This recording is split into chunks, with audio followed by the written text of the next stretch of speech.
Senator Lenny. Yeah, for a motion, I'd Motion's like in to order. speak to it as well. I move that we send House Bill 135 to the floor with a due pass recommendation.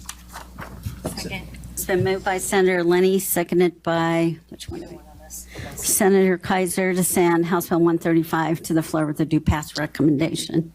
Can I speak? Third to that motion? discussion, you may speak to your motion. Thank you, Madam Chair. So I've been doing a lot of research, and this could have been pages and pages and pages, but I printed out a handful of things that I thought were relevant here. I'm just going to read through a few of them, then I'll say something else and I'll shut up.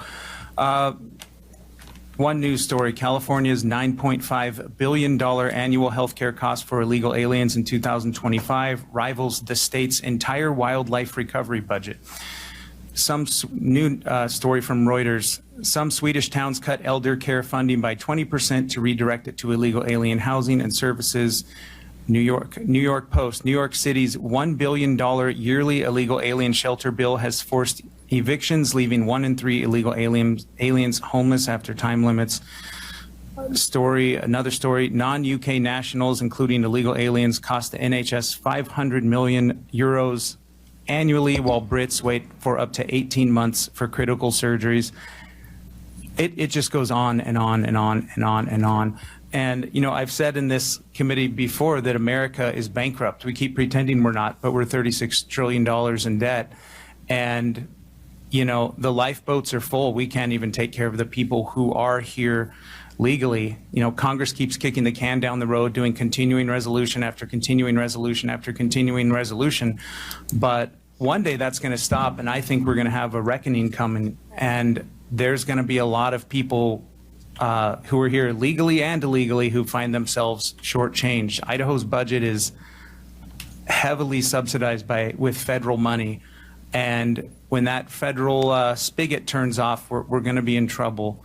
I don't see waves of refugees coming to America. I see a lot of people looking for economic opportunity. And, you know, if I was them, I don't blame them. I would do it too.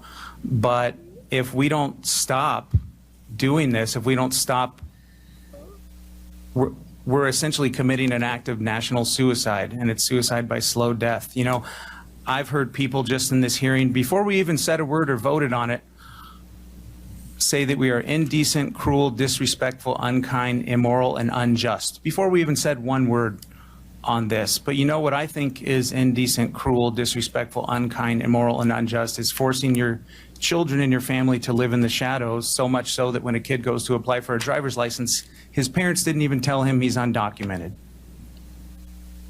I find those things to be troubling. No other country does this.